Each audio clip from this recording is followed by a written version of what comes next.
Meditando la Biblia en un año, con el pastor Alex Figueroa.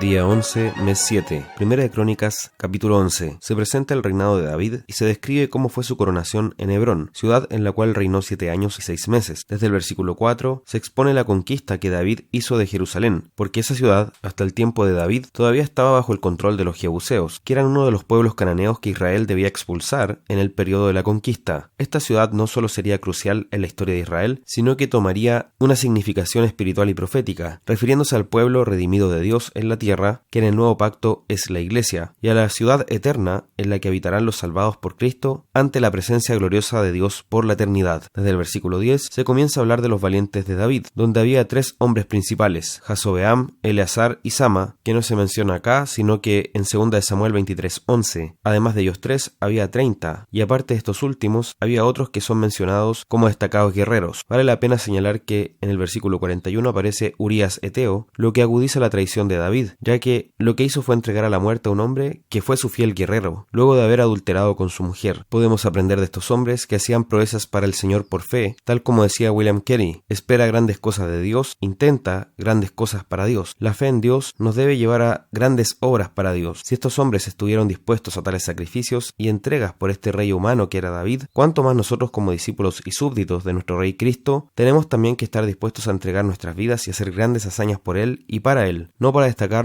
nosotros mismos, sino para su gloria? Capítulo 12. En los versículos 1 al 18 se registra el ejército de David, destacando las palabras de Amasai, jefe de los 30 soldados valientes de este rey, que en el versículo 18 dice que ellos pelearían por ti, oh David, y contigo, oh hijo de Isaí. Así también tenemos el privilegio de hacerlo nosotros, sabiendo que David en todas estas cosas es un anticipo de Jesús, ya que peleamos por Jesús, es decir, estamos en esta buena batalla de la fe, como le llamaba el apóstol Pablo, pero también con Jesús, sabiendo que Él está con nosotros todos los días hasta el fin del mundo, según dice Mateo 28:20. Salmo 9. En los versículos 1 al 2, nuestra actitud al acercarnos al Señor debe ser una de alabanza, que envuelva todo nuestro ser, donde conscientemente nos propongamos acordarnos de todas sus obras y maravillas, y alegrarnos ante su presencia. Se nos ordena amar a Dios de todo nuestro corazón, de toda nuestra alma y con todas nuestras fuerzas, en Deuteronomio 6:5. Desde el versículo 3, en medio del conflicto espiritual en el que estamos insertos, en el que el mundo bajo el pecado aborrece a Dios y a su Iglesia, nuestra confianza debe estar en que el Señor reina sobre todo, domina sobre las naciones. Estas cosas son dignas de que nos maravillemos, pues podemos confiar en un Dios que está sobre todas las cosas y ejerce su soberanía, guía la historia y no permitirá que su plan sea frustrado. Una dimensión esencial de esto es que el Señor juzgará al mundo con justicia. Todos compareceremos ante el tribunal de Cristo, como dice Romanos 14:12, por lo que ningún pecado quedará sin ser pagado. Esto es parte central de nuestra predicación, por eso es que llamamos al arrepentimiento y la fe en el Evangelio, porque si nuestros pecados no fueron pagados por Cristo en la cruz, tendremos que pagarlos nosotros mismos por toda la eternidad, y es por la fe que nos apropiamos del sacrificio de Cristo. Si creemos en Él, entonces morimos con Él en la cruz, por lo que la ley ya no puede condenarnos, pero también resucitamos con Él, para vivir eternamente ante su presencia. Desde el versículo 9 al 12 también nos habla de que el oprimido y el afligido que claman a Él son escuchados, otra razón para llenarnos de esperanza, pues este Dios soberano es también misericordioso y compasivo, por lo que podemos acudir a Él en nuestra necesidad. Podemos presentarnos ante el Señor y encontrar respuesta para aquello que necesitamos. Esto también lo disfrutamos únicamente por medio de Cristo, ya que Él es quien abrió el camino nuevo y vivo para que podamos presentarnos ante Dios, como dice Hebreos 10:20, y quien ha dicho: todo lo que pidiereis al Padre en mi nombre, lo haré, para que el Padre sea glorificado en el Hijo, en Juan 14:13. Proverbios capítulo 19, versículo 1, nos habla nuevamente de la verdadera riqueza, que no es material sino espiritual. Por tanto, el que es pobre en lo material, pero que camina en integridad, es mejor que el perverso de labios y fatuo. Llama la atención que se contrasta al íntegro con el perverso de labios. La lengua inmunda evidencia un corazón en oscuridad. Versículo 2. También vemos que no tiene base bíblica esa creencia de quienes rechazan el conocimiento y la instrucción. Estos dicen que lo importante es la práctica, el cómo vivimos. Sin embargo, la forma en que vivimos debe estar relacionada con aquello que debemos creer. Si yo no sé qué es lo que debo creer y obedecer, entonces voy a vivir como a mí se me antoje. Es imposible que una persona sea obediente si no tiene conocimiento de cuál es la voluntad de Dios. El que es impulsivo, quien decide rápido y apresuradamente, sin meditar meditar, ni razonar, ni pensar, es alguien que va a caer reiteradamente en pecado. Versículo 3. El hombre tiene muy comúnmente la actitud descrita aquí, que por su necedad e insensatez se desvía, tuerce el camino, pero luego lo que hace es que se enoja contra el Señor, culpándolo de su ruina. Esto es realmente una constante del hombre, y refleja lo más endurecido del corazón rebelde e idólatra. Hechos capítulo 28. En los versículos 1 al 10, relata la llegada de Pablo a la isla de Malta, dándose cuenta de dónde les había llevado el naufragio. Ocurrieron una serie de señales, comenzando por el hecho de que Pablo no murió al ser mordido por una víbora, y luego el hecho de que sanó al padre de un hombre llamado Publio, que era principal de la isla y que los hospedó. Luego de eso, toda la gente de la isla que tenía enfermos se les comenzó a acercar, y así vemos cómo es muy común en el libro de Hechos que el Señor abriera la puerta del Evangelio en un lugar que nunca antes se había conocido, y lo hiciera a través de señales milagrosas que hacían que la gente escuchara el que traía el mensaje, que en este caso era Pablo. Desde el versículo 11, vemos que cuando llega a Roma, cobra ánimo, se reconforta cuando se encuentra con sus hermanos. Eso nos dice también lo importante que es la comunión como una gracia de Dios para nuestras vidas, y que por tanto debemos valorarla y buscarla, y tiene un efecto en nuestro corazón y nuestra alma. Vemos también que se le permitió a Pablo tener favores especiales como preso, y nos habla de la gracia de Dios hacia él, ya que pudo disfrutar de cierta libertad allá en Roma. Desde el versículo 17, siguió predicando primero a los judíos. Los judíos eran los que lo querían matar, y eso nos habla de la valentía y de la obediencia de Pablo, ya que arriesgó su vida yendo al mismo grupo de personas que en todo lugar le habían hecho la vida imposible, a pesar de que eran sus hermanos según la sangre. Él respetó el principio de que ellos debían escuchar primero la palabra de Dios y llama al Evangelio la esperanza de Israel, en el versículo 20, reconociendo que por esa esperanza es que él estaba con esas cadenas, y les hablaba entonces del reino de Dios desde la mañana hasta la tarde, y les persuadía de Jesús tanto por la ley de Moisés como por los profetas. Él conocía profundamente las Escrituras, y sabía que era a través de ellas que él debía hablar, porque ese es el parámetro de la verdad. Pero también se hace manifiesto acá el juicio de Dios sobre los judíos según la carne, quienes fueron los que crucificaron a Jesús también, y rechazaron no solo al Señor, sino también a sus apóstoles, como queda claro en este pasaje, más allá de que los mismos apóstoles eran de este pueblo, pero finalmente ellos terminaron siendo el remanente de Israel, ya que la mayor parte rechazó el Evangelio, y por eso dice que la salvación es enviada a los gentiles en el versículo 28. Pablo siguió 2 años en Roma, luego sería muerto. Se discute la precisión de la fecha, pero vemos que mientras estuvo allí predicó y enseñó acerca del Señor Jesucristo, lo que hizo en todo lugar, como se relata en este libro. Lo que vemos al final de Hechos es una especie de resumen de la vida de Pablo desde que el Señor lo llamó. Toda su vida, todos sus esfuerzos, su tiempo, su cuerpo y su alma los invirtió en el progreso del Evangelio, en la predicación del reino de Dios, de nuestro Señor Jesucristo. Que esa sea también la forma en que vivamos nosotros. Que el Señor nos ayude en esto.